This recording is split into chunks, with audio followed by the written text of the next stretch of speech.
The no-charge semicircle is a half circle under each basket, and as the name states, you cannot have a charge in this area. There will be certain criteria that is required for this principle to be enacted. It was implemented so that way a defender is not rewarded for taking position under their basket to draw a charge foul. The first two paragraphs can be summarized that the no-charge semicircle is drawn on the court to help with charge block situations when a player is under the rim. It also mentions that these 3 bullet points at the end of the article are used as criteria points, and we'll get into that in a second. If those 3 criteria are met, then we cannot have an offensive foul. Obviously, this can be negated and changed if the offensive player illegally uses his hands, arms, legs, or body.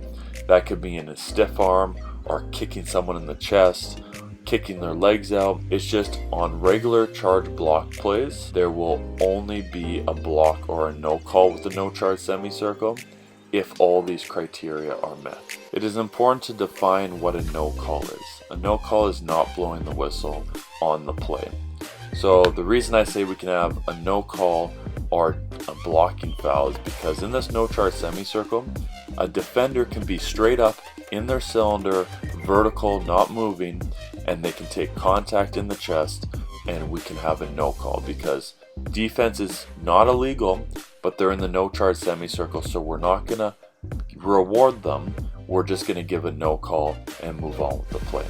Now, if they're slightly moving, getting to the spot late, it's an instant block, it's a quick one, because we want to take those undercut potential plays or quick try to take a cheap charge plays out of the game. There are 3 criteria listed, but we're going to look at the last one first. When the defensive player has 1 foot or both feet in contact with the no charge semicircle area, we will not have a charge. So what that looks like, these 4 diagrams show whether the player is inside or outside the no charge semicircle. So if both feet or even 1 foot is inside the semicircle, on the semicircle, even if it's just a heel or a toe or just the smallest part of your foot, you are considered inside the no charge semicircle, meaning you cannot draw an offensive foul call. So both feet must be off the line for it to be an opportunity for a charge call. So the next criteria is an offensive player that is in control of the ball while airborne. So let's break down the airborne part first. So airborne means both feet have to be off the ground. They can't be staying on the ground, they can't have 1 foot on the ground. The player has to be airborne for this charge circle to come into effect. So that means if you're driving and you drop your shoulder, you drive and they take it square in the chest, we can have an offensive foul because you're on the ground. You are not airborne. Another one would be posting up. The post defender has its feet on the no charge semicircle. You take 2 dribbles into them, they fall down. It is still a charge because you haven't left the ground. You are not airborne. Then the part about controlling the ball.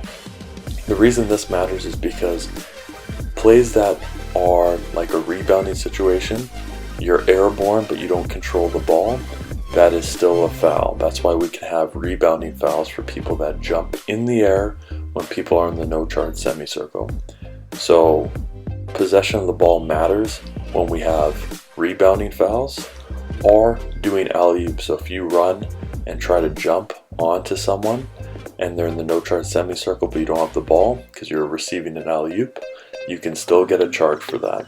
So those cover those situations of off-ball rebounding, off-ball cuts, off-ball passes, and then the airborne covers those that drive or post up and they don't leave the ground. The last criteria is that the player must attempt a shot for a field goal or pass the ball. So when you take off, you have to be attempting a shot or making a pass to a teammate. This is because if you go and you do a pro hop, a gather step, a hop step, either or, those do not count as an attempt to shoot or pass. So players who attempt to clear people out by doing a hop step, pro hop, or any of the above, that is still an offensive foul call because you're not attempting a shot or passing the ball. So that move, you can even add Euro step in it.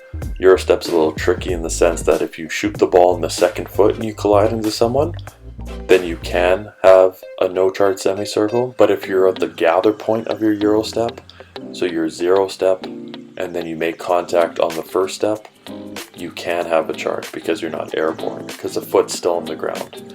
But if you're in your second step and you're taking off, then obviously the Euro step translates to a no charge semicircle. So to clear that all up, if your feet are on the ground or you're not making an attempt to shoot or pass the ball, the no charge semicircle is not in effect.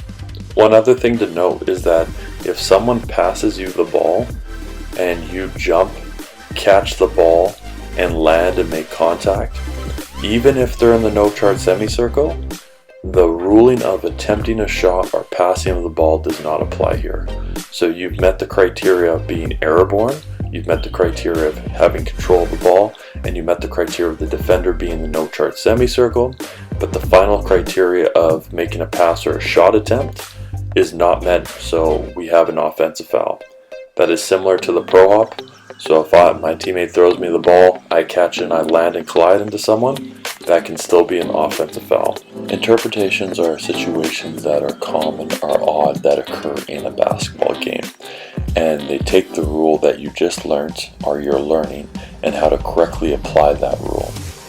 In this case, the no charge semicircle has a little bit more to define than it did in just the regular rule book. It adds 2 things to the component of the no charge semicircle. Those 2 things are: the offensive player shall drive to the basket over the semicircle line and attempt a shot for a field goal or a pass while airborne. So we still have the requirement and the criteria of attempting a shot for a field goal or make a pass when they're airborne, but now you have to jump over the line. So what that means is that the attack has to come from the front or the sides of the basket where the no charge semicircle is applicable.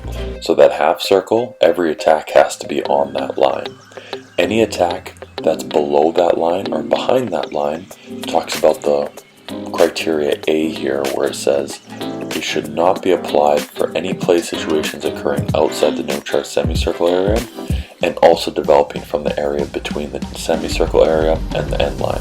So we don't have a full extending line that goes all the way to the baseline, because in those areas the no charge semicircle does not apply. So it only applies when you jump over the line or attacking from those angles that have the half circle shown, and any area that doesn't have that, so that's the baseline or the sideline attack below the line and where the line ends, does not count or does not apply that principle.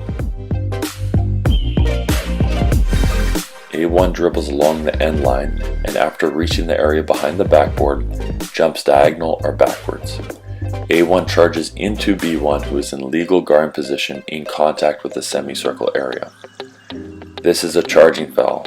The no charge semicircle rule shall not be applied. A1 has entered the no charge semicircle area from the playing court directly behind the backboard and its extended imaginary line. So referring to the rule before, any attacks in that light blue area, whether it's attacking baseline or from the baseline back, so if you're stuck under the backboard and you jump backwards, the no charge semicircle does not apply.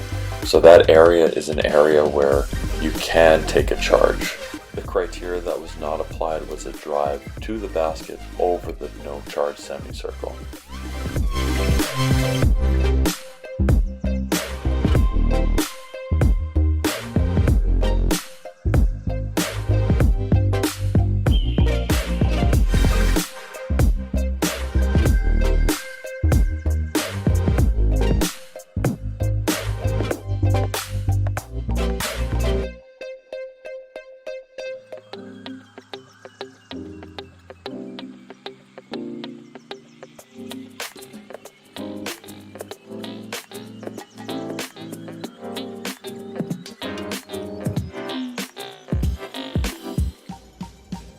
It mentions the basket being cancelled because if the ball was released prior to the offensive foul, the basket would count.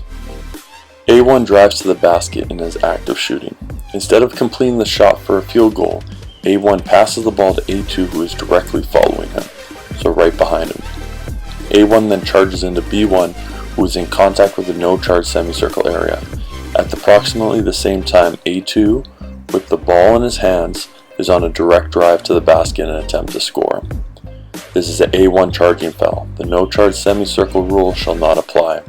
A1 illegally uses his body for A2 to clear his way to the basket. So it says active shooting, doesn't say airborne, has control, so you can deem it as a non-airborne player. But the reason this example was put in is that they can abuse the rule. So if I jump airborne and I pass it directly behind me, clear out the player, and the next player goes up, that is an illegal play. We want to eliminate the potential abuse of the no charge semicircle rule, and teams and coaches are smart and they can find loopholes, and so they would read the exact rule and think that you can just run into someone and pass the ball back and have a no charge semicircle apply. However, if you illegally use your body to clear the way for your teammate, then that is still a charge.